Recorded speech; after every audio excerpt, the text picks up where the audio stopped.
So you guys were one. I'm hearing a lot of you guys. You guys wanted a theme song shortened, so here we go. This girl reviews movies, games, and books. Sometimes she plays them. So does that. And when she does it with the cat, does that make her crazy? Does that make her crazy? Probably. So it's shorter. There you go. Crazycatlady or Martha Butler does not own any trailers or pictures. I use them under fair use, educational, for education and entertainment purpose. So hi everybody, Martha here. So we're gonna today we're gonna do a review of Degrassi season 1. Now, if you don't know what Degrassi is, let me get we first do the theme song to it and show pictures of it. I'm doing that, okay? Whatever it takes. Oh, I can make it through. Yeah. If I hold it out, I know I can make it through. Be the best that I can be. You know, I'll say to you, whatever it takes. I know I can make it. No, I know I can make it through. So that was it. Because this show, it went there. It truly did. It went there in a lot of ways. To where I would probably have to say, your discretion advised. To what I may be discussing here, because we got a lot of things. Like the first episode is talking about catfishing. For all you people out there who watch that thing on MTV, and this show aired on it was made in Canada, but for us in America, we got it on in the end, and show which is pretty much owned by Nickelodeon, even though now it's on HBO Max, which is weird. So, and they have this. This is based off of a show that was originally made in the 80s, um, which is this is called Degrassi. This one's called The Next Generation. The one we got one of the kids of the original cast here, which is Emma, and she's the one who ends up being catfished in the first episode. She gets tricked by a grown man that she thinks is 16 years old, and to go and meet him while her mom's at Christine or Spike is at her class reunion. We also meet Joey, who was also part of the old generation, who recently lost his wife and having to take care of his daughter Angela, all by as a single parent. And we get to see Caitlin, who is now uh, somebody who is on TV a lot, and um, Archie, or Snake, who now is a teacher at Degrassi, and Raditch, who is now the principal of and back in that show, I watched a little bit of that old show, not all of it, who is now a principal of the school. Back then, he was just one of the teachers. So, and I remember watching the old show. We never got to see the principal in that show. We just heard their voice. So, but here in the first episode, we get to see only a few of the characters. We get to see mostly the grade 7 characters, because it's mostly focusing on them. We get to see Emma, Manny, um, Toby, and JT. Next episode, we get to see most of the Great Eighth, which is uh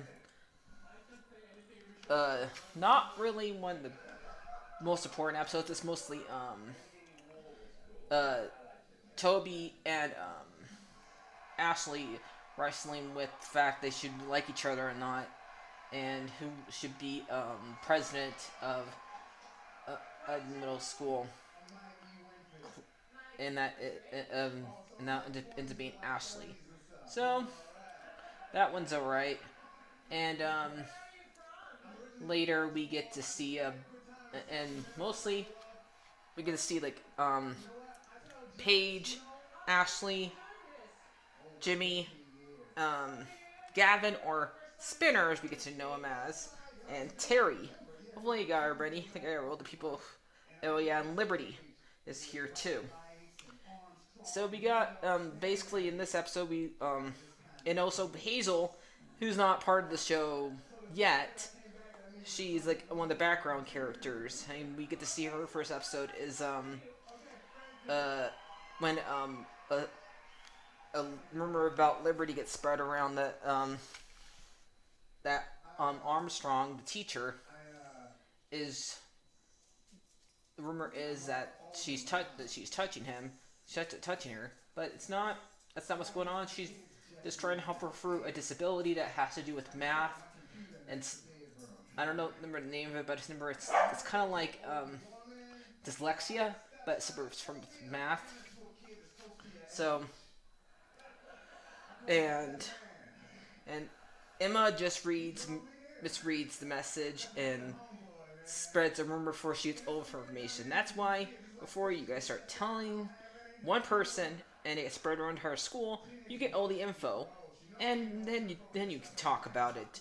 But I'd rather you not talk about it at all because some people don't want to have their disabilities out in the open, and I know, and us all of us with disabilities can understand that. Sometimes we just want to keep it quiet, or have people not treat us differently only because of that disability.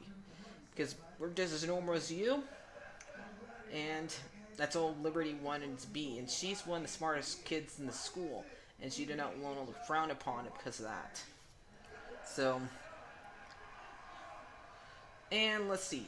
Now, Paige, I during a lot of scenes, I sometimes don't like Paige, sometimes I don't. A lot of the lines she has here in this show pretty mean, but sometimes she's pretty nice.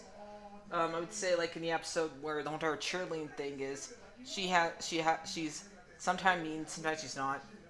When she's helping out Emma for the first time she's having her period, she's being nice to her and telling her you, everything okay, except for when she's talking about when she said she went out. She said you wish you looked like me, but she doesn't need to look like you. She looks fine the way she is. So, and I like the fact where she's trying to advise Emma about Sean when they're going on when her and Sean are going on their first date. Um, that sometimes boys don't always say let's go on a date. They just sometimes hint at it in the weirdest ways.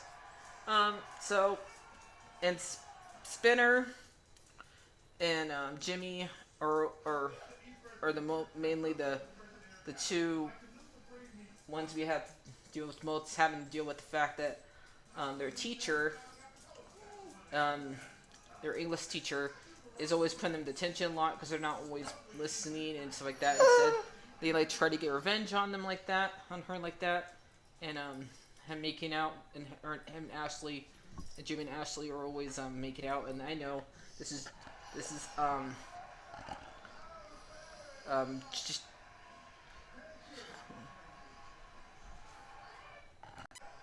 I know this is where Drake gets his start at in this show, and that's where everybody remembers him from. But I, and you will not believe, I actually I had a big crush on him in this show when I was a little kid. So I can understand why Ashley would like him. But Spinner here is mostly having to deal with the whole fact that he has to take his pills. Otherwise, he might end up doing something a little weird or having to take his pills right in front of people and not give it to Jimmy, because it cost Jimmy his spot on the basketball team because he ends up hurting Sean. And Spinner ends up getting in trouble for planting bugs into Ashley's plate, but he saw one before, but nobody would believe him because he's Spinner. So he ends up working at the cafeteria for punishment for how much money he owes the school. And mostly, sadly, Manny doesn't get that many shows this time around, shows to herself during this season, but later on, I think she will have her moments to shine. So, but I did notice that during this first season that she did not really get many, not really get to have her own stories. So, mostly she only one that she had her own story with is with her on doing the cheerleading stuff. And JT and Toby, I would say their stories are mostly them being the two school clowns, stuff like that. And let's see, who else? And Terry, mostly she has to deal with the fact that she is not to always go to tarot cards to predict the future, because it does cost some things in the past, and maybe she just learned to stand up to Ashley on her own. And the whole entire thing with the fact that she, when she wanted to try to date Spinner, Paige. This is what I talk about here. Paige literally got her drunk so she can be with Spinner instead of Terry, and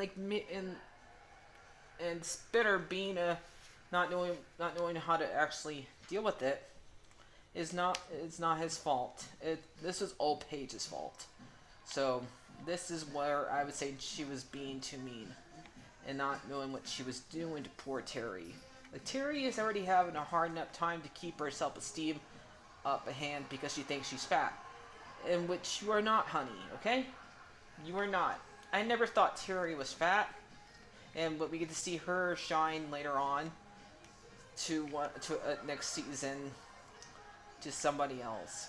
So,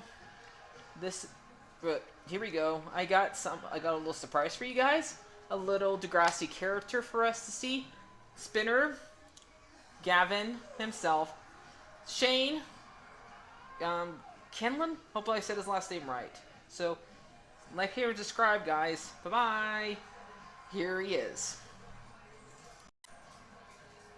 And last the season ends with poor Ashley gets because she took Exia, and now she has no friends at all. Her Jimmy broke up with her, and nobody's happy with her after this. So I wanted to add that little bit before we, because we're gonna bring Craig next season. So let's let Shane talk. Shane. Well, hey everybody, it's me, Shane Kippel, Spinner from Degrassi. I know, yes, I'm aging like a fine wine. Don't stop with the compliments. I can't take all of that. I'm blushing. Right here though, I'm here for a different reason. Make sure you subscribe to Crazycatlady's channel, so you can see, lots of Degrassi type content. Okay, and you might hear some stories. You might get some different takes, like this take right now. One of my favorite lines from the show, that would probably be, "Hey, where are the marshmallows?" Or, "You left a date with one of the hottest girls in Degrassi for your mom's pasta sauce? It doesn't make sense." Well, what else? Another popular one would, health food gives me boners. We all know those. And a great story from Seth. Let's go along with that marshmallow line that I just said. One of our directors, Phil Earnshaw, great man.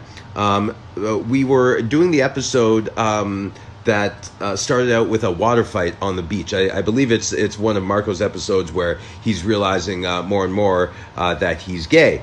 And in this episode, we start off on the getting to the beach, and we have a bunch of groceries. And our director comes up to us, and he's telling us little things that we could do to make it more realistic. And he's like, I don't know, go through the bags. Say like, oh, here are the chips. Here are the marshmallows.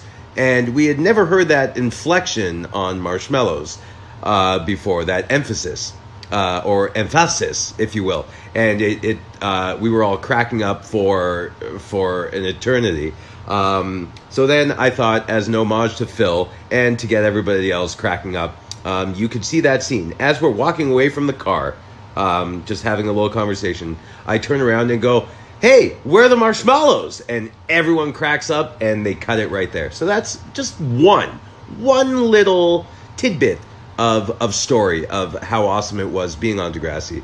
How great of a childhood it was to grow up and bring a character like Spinner to life.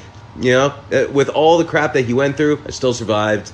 Married a beautiful lady. I probably have a couple kids and the house with the quintessential picket fence. But, let's leave all that aside for now. Make sure that you subscribe to Crazy Cat Lady's channel to see more Degrassi stuff. All right? Take care.